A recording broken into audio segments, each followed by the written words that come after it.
ఏంటండి ఏపీ పరిస్థితి? జగన్మోహన్ రెడ్డి గారిని చూస్తే మీరు భయపడుతున్నారట, ఆయనకి అడుగడుగున ఆటంకాలు సృష్టిస్తున్నారట, అవినీతిలో విపరీతంగా చేస్తున్నారట, ఇచ్చిన హామీలన్నీ కూడా తుంగలో తొక్కుతున్నారట, జగన్మోహన్ రెడ్డి గారి వైపు జనాలు మళ్ళీ చూస్తున్నారట. అది జరుగుతున్న ప్రచారం. వాళ్ళు నిజంగానే భయపడుతున్నాం సార్. వర్మ గారు, ముందుగా మీకు, మీ ద్వారా 19 వీక్షకులకు, ప్యానల్లో ఉన్న పెద్దలందరికీ కూడా గుడ్ ఈవినింగ్ సార్. నాతోటి సచర స్పోర్ట్స్ పర్సన్స్ అందరికీ. జగన్మోహన్ రెడ్డి గారిని చూసి 5 సంవత్సరాలు ప్రజలు భయపడ్డారు సార్. ఆయన పరిపాలనలో వద్దు అనుకని చెప్పి భయానికి దూరంగా వాళ్ళకి ఏదైతే ఒక భరోసాకు దగ్గరగా వచ్చి నిలబడ్డారు. ఇప్పుడు నిజంగానే నాయకులు భయపడుతున్నారు. ఎందుకంటే ఆయన ఏం మాట్లాడతాడో, లేదా ఆయన వస్తే ఏం అడుగుతాడో, ఏ కాలేజీ విషయాలు ఎత్తాడో, అసలు ఆయనకు ఒక మాజీ ముఖ్యమంత్రిగా నిజంగా ప్రభుత్వాన్ని సంధించాల్సిన అంశాలు ఏంటివి ఏమాత్రం లేకుండా వచ్చి ఏదో మాట్లాడిపోతాడని ఏం మాట్లాడతాడో దాన్ని మళ్ళా ఈ విషయాల మీద మా వర్మ గారు పిలిచి ఏందండి ఆయన ఇట్లా అన్నాడంటే ఏం చెప్పాలని భయపడతానే ఉన్నాం. మొత్తానికి అంతకుమించి ఇంకేం లేదు, వేరే భయం లేదు. జనసేన కావచ్చు, టీడీపీ కావచ్చు, బీజేపీ కావచ్చు, టు బి ఫ్రాంక్, ఎక్కడైనా సరే కార్యకర్త అంటే మేము ఇంత కష్టపడ్డాం కదా మాకేంటి సార్ అని చెప్పి నాయకులకు కార్యకర్తలకు మధ్య, లేదంటే ఏదైనా చిన్న చిన్న తెలుగుదేశం బీజేపీ జనసేన మధ్య లోక స్థాయిలో తప్పితే 100% ప్రజలు చాలా హ్యాపీగా ఉన్నారు సార్. అత్యంత ఆనందంగా ఉండేది ప్రజలు ఎన్డీఏ గవర్నమెంట్ లో.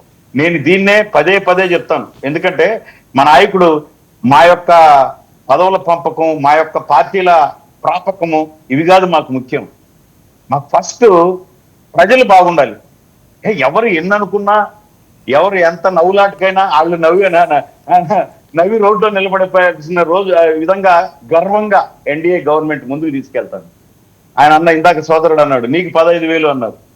అంటే నీకు 15,000 అంటే అయ్యా బాబు 3 సార్లు అన్నారండి జగన్మోహన్ రెడ్డి. మా ఇంట్లో మేము 5 మంది పిల్లలు, మాకు 5 సార్లు అనండి. మా ఇంట్లో 7 మంది పిల్లలు, మాకు 7 మందికి వచ్చింది 7 సార్లు అనండి అని ప్రజలు రోడ్లోకి వచ్చి నీరాజనాలు పలికినారు sir. At the same time దీపం గ్యాస్ బండ అట్ట పెరిగింది ఇట్ట పెరిగింది అని జగన్ అన్న వచ్చి మాట్లాడితే దీపం పథకంతో సబ్సిడీ వచ్చేసింది. ఈరోజు తల్లికి వందనం. ఈరోజు జై జవాన్ జై కిసాన్ అంటారు సార్. జవాన్ తర్వాత రైతును ఈ కూటమి ప్రభుత్వం అంత గౌరవంగా చూస్తుంది. ఈవెన్ జవాన్ కూడా అన్నం పెట్టేటటువంటి రైతుకు ఫస్ట్ ఎన్డీఏ గవర్నమెంట్ తల వంచి రైతు సమస్యల మీద ముందుకెళ్తూ ఉంటది. ఏదో మిర్చి రేట్ ఏంది, లేదంటే మామిడికాయల రైట్ ఏందని రోడ్లో కావాలని మామిడికాయలు పోయించి వాటి మీద ఎక్కించుకొని వచ్చి మాట్లాడతారు. ఇందాక వాళ్ళేమో అని చెప్పి సార్ చెప్పారు. కానీ ఆ 5 సంవత్సరాల్లో ఆ మామిడికాయలకి మనం ఏం చేసాం, ఆ బొప్పాయికి మనం ఏం చేసాం, ఆ మిర్చికి మనం ఏం చేసాం అని చెప్పి ఒక్కసారి రివైజ్ చేసుకోవాలి కదా సార్. ఓకే, మనం అడిగినప్పుడు మనం నెక్స్ట్ తర్వాత ఈ రోజు నేను కూడా వెళ్ళాను సార్.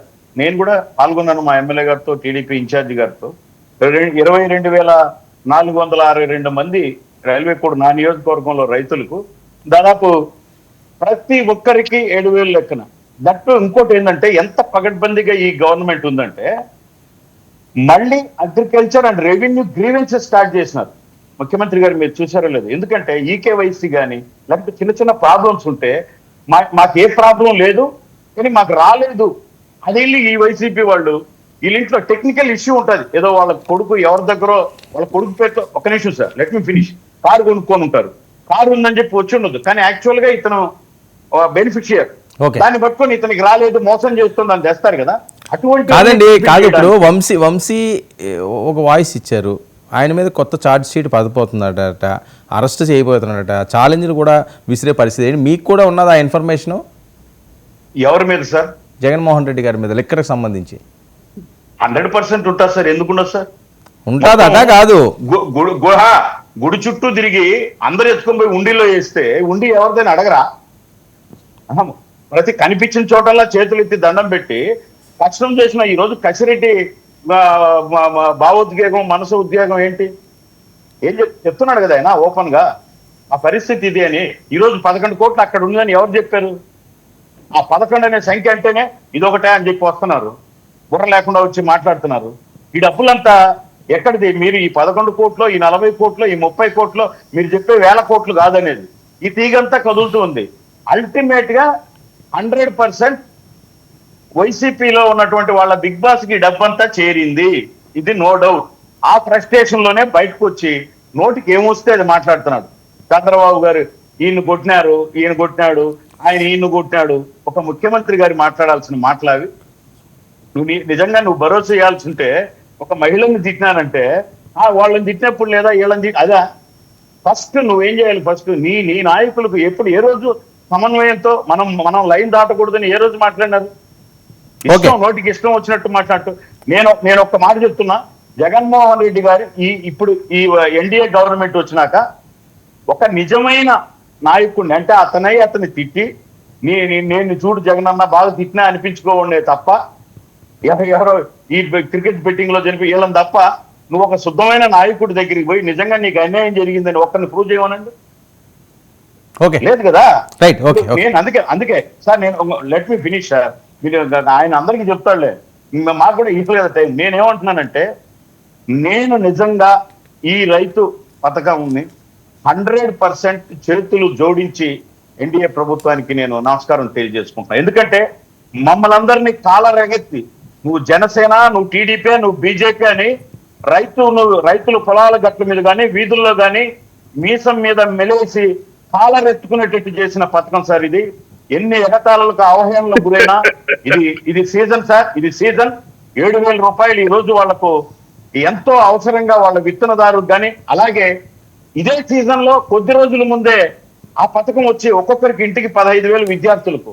ఈ టైంలోనే మళ్ళీ అత్యంత పగడ్బందీగా వెబ్ ల్యాండెడ్ కానీ సిసిఎల్ నుంచి కానీ రిపోర్ట్ తీసుకొని ఏదో జగన్మోహన్ రెడ్డి లాగా వాళ్ళ కార్యకర్తలకి అత్యంత పగడ్బందీగా అందింది.